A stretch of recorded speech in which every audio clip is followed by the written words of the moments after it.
do you conform with that request of a waiver for all your bank records? Pwede ko po munang tanungin ng counsel ko.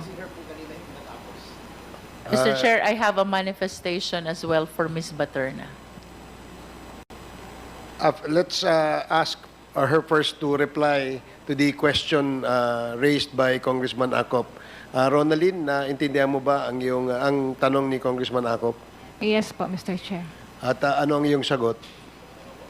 Go out? May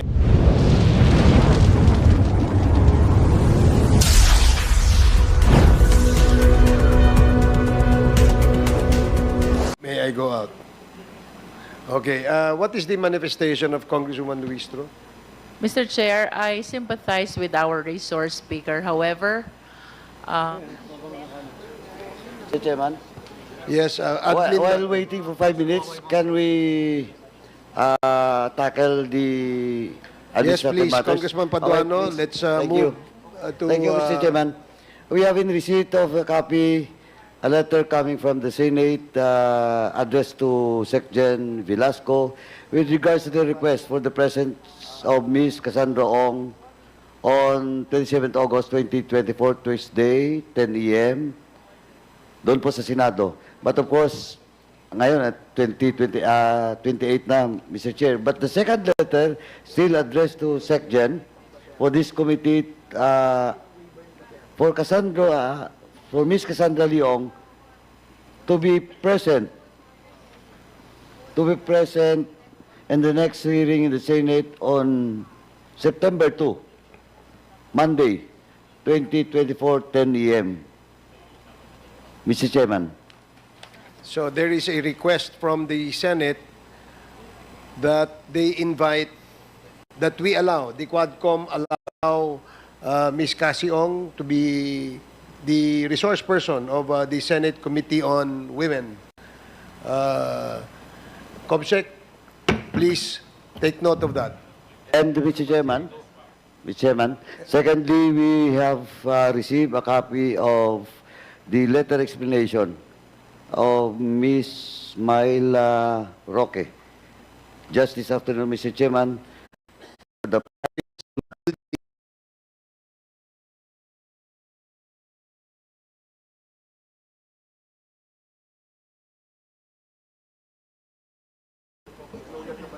Mr. Chair. Yes, Yeah, is Congressman she Adjo. ready? Because I will move for to rescind the of Congresswoman Jinky. Then I will options. One is to rescind the second contempt order against Ms. Ong, and in effect to also rescind the earlier contempt order placing her to the women's detention, Mr. Chair. So moved. Okay, there is a motion to withdraw the contempt, the second contempt order by this committee. Okay, 1 minute suspension.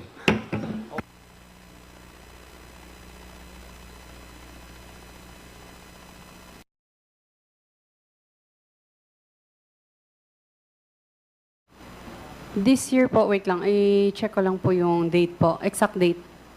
So matagal na. Hindi po. I think last month po. Last month? So last month. Last month po. Okay. And I'm sure Attorney Topacio will be able to provide the committee a copy of this contract.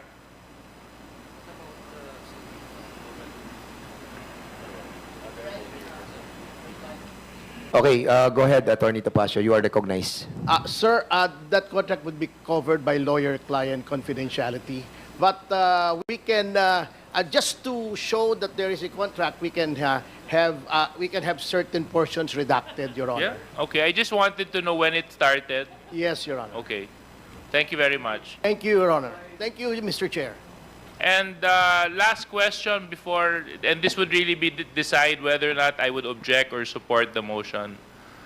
Of all the lawyers in the Philippines, Ma'am Ong, why the brilliant mind of Attorney Topacio was selected to be your lawyer? I'm just curious.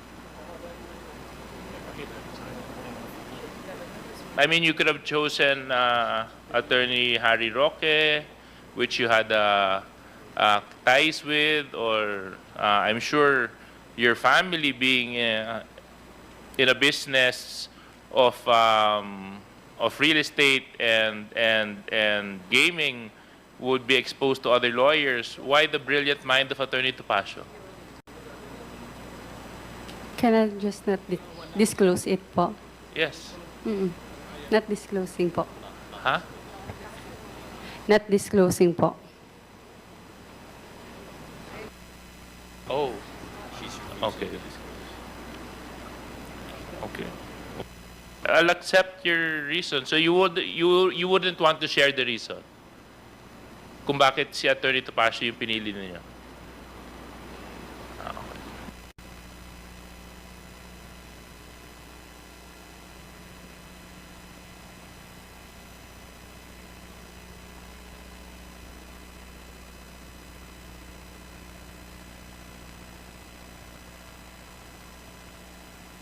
So what is the ruling, Mr. Chairman? Are you satisfied? Okay, so there's a motion to withdraw the order of contempt to Miss Cassandra Leong, and this was duly seconded. And is there any objection? Hearing na- Mr. Chairman, am I made to understand that the motion of Congressman Achong has two motions actually?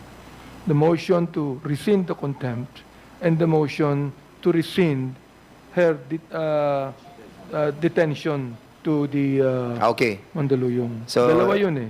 So there are two motions. One is to withdraw the contempt order, and the other one is also to rescind what's that? The penalty? Detention? Yeah. Okay. All right. So any objection? Hearing none. The said motion is now approved. Okay. So Mr. Chairman? there will be a last query that will be delivered by our co-chair, Chairman Paduano. So, Chairman Paduano, you have 2 minutes. Pwede po, sasagot nila. Anyway, Mr. Chairman, on the first hearing, this committee directed AMLA and PAOK with regards to the assets, no? Assets of all those Chinese corporations and Chinese individuals for a request from this committee for an asset preservation order. So what's the status now of that order from this committee? Mr. Chair, upon your instruction during the last hearing of your Committee on Public Accounts, we followed up with the PAOK, and the response, Mr. Chair, was they received the list of the real properties. They are working on it, and they are validating all the titles, Mr. Chair. When was the time that they received that documents from LRA? We received the document through email on August 19, Mr. Chair. The following day, we forwarded it to the PAOK, Mr. Chair, August 20. It covers how many hectares? More or less? Thousands? I believe so, Mr. Chair, because there are three lists on that particular email.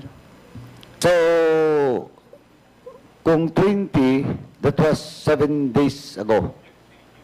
1 week.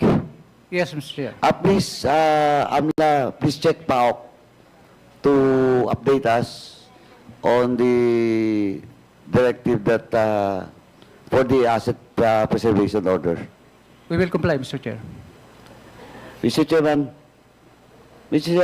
can we direct the COMSEC to officially write a letter to PAOK with regards to that asset preservation order, so that while AMLA is doing their thing, the House Committee on the Quadcom will also have a direct communication with PAOK with regards to the Apple, Mr. Chairman. So move, Mr. Chairman. So there's a motion by Chairman Paduano. Second. Duly seconded. Any objection? Hearing none, the said motion is now approved. Mr. Chair, what is our ruling on Miss Paterna? That's the same question that the good gentleman from Antipolo were asking a while ago. So you want to...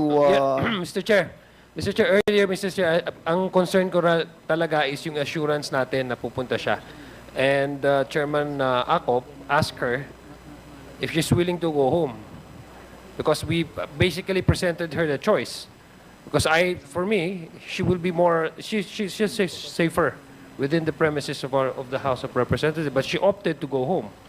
If that's the choice of Ms. Rodelin, if that's going to be the decision of the chair, lifting the contempt order against her, then we can allow her to go home to her family.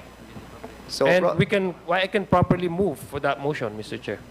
So probably we But ask we have to be assured, Mr. Chair, that she'll be available in the next committee hearing. How sure are we that she'll be here? Ronaldin, can you reply to the query of Congressman Adjong? Makakabalik ka ba? How can you assure us that anytime that we ask for your presence, that you will be available and be Mr. here? Mr. Chairman, can 1 minute recess? Okay, there's a 1 minute suspension.